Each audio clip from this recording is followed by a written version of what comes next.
आज हम संस्कृत पढ़ेंगे। संस्कृत के अंदर हमारा टॉपिक है वंदना। वंदना क्या होती है बेटा? जब हम भगवान की प्रार्थना करते हैं, भगवान से हम प्रार्थना करते हैं तो उसे हम कहते हैं वंदना। अब जो हमारा जो टाइम चल रहा है उसके अंदर तो भगवान से प्रार्थना करने की ज़रूरत भी है, या हमें अपने वेल विशिंग के लिए हम कुछ भी भगवान से प्रे करते हैं, उसे हम कहते हैं वंदना। तो वंदना करते हुए हमारे पास कुछ श्लोक हैं। हमें ये श्लोक जो है वो कंठस्थ होने चाहिए, सबको कंठस्थ होने चाहिए ये वाले श्लोक, ठीक है। तो आज मैं आपको कुछ श्लोक बताऊंगी, अर्थ के साथ में आपको इनको अच्छे से याद करना है और समझना है।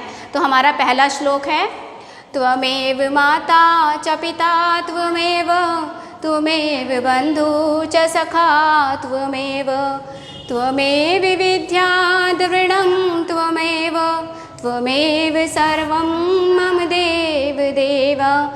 इसका अर्थ क्या हुआ? त्वमेव ये दो शब्दों से मिलकर बना है, त्वम प्लस एव।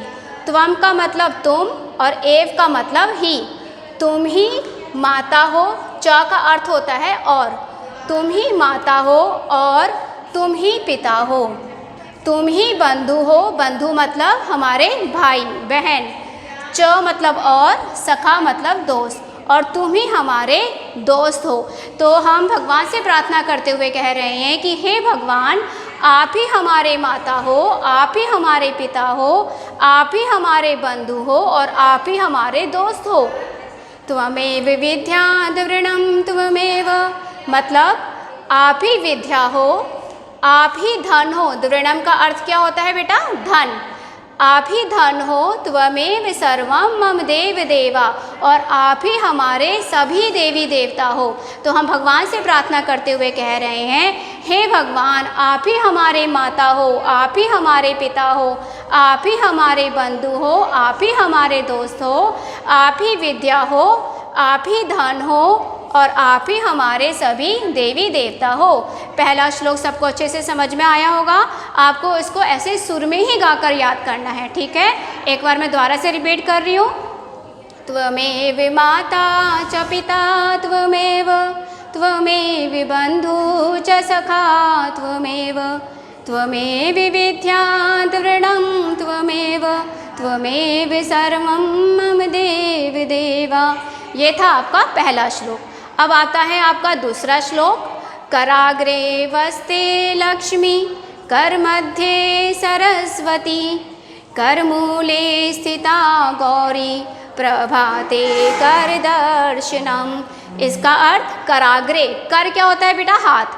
हाथ का आगे का भाग, अग्रे मतलब आगे का भाग, कराग्रे यानी कि हाथ का आगे का भाग। वस्ते लक्ष्मी, उसमें लक्ष्मी माँ विराजमान होती हैं। जो हमारा हाथ होता है, हाथ के जो सबसे आगे का जो भाग होता है उसमें लक्ष्मी माँ विराजमान होती हैं। कर मध्य, हाथ के मध्य में सरस्वती माँ विराजमान होती हैं। कर मूले यानी कि हाथ का जो आपका अंतिम भाग है, जो कलाई वाला जो भाग होता है, उसे हम कहते हैं कर मूले। स्थिता गौरी, उसमें गौरी माँ विराजमान होती हैं। प्रभाते कर दर्शनम, तो सुबह सुबह सबसे पहले जैसे ही हम सोकर उठते हैं हमें क्या करना चाहिए? अपने दोनों हाथों को जोड़कर उसके दर्शन करने चाहिए। हाथ के आगे के भाग में लक्ष्मी माँ, बीच के भाग में सरस्वती माँ और अंतिम भाग में गौरी माँ। तो सबसे पहले आप क्या करेंगे? जैसे ही सुबह सोकर उठते हो तो सबसे पहले आपको अपने हाथों के दर्शन करने हैं। इससे आपको तीनों देवियों के दर्शन हो जाएंगे। एक बार मैं दोबारा से रिपीट कर रही हूँ। कराग्रे वस्ते लक्ष्मी, कर मध्य सरस्वती, कर मूले स्थिता गौरी, प्रभाते कर दर्शनम। ये था आपका दूसरा श्लोक। अब आता है हमारा तीसरा श्लोक। ये वाला श्लोक तो ज़्यादातर सभी बच्चों को आता होगा। इस श्लोक के अंदर हम अपने गुरु की महिमा को बता रहे हैं, हम अपने गुरु को प्रणाम करते हुए कह रहे हैं, गुरुर्ब्रह्मा गुरुर्विष्णु गुरुर्देवो महेश्वरा, गुरु साक्षात् परम ब्रह्म तस्मै श्री गुरुवे नमः। हम अपने गुरु को नमस्कार करते हुए कह रहे हैं, हे गुरु, आप ही ब्रह्मा हो, आप ही विष्णु हो, आप ही महेश्वर हो। महेश्वर मतलब शिव शंकर भगवान।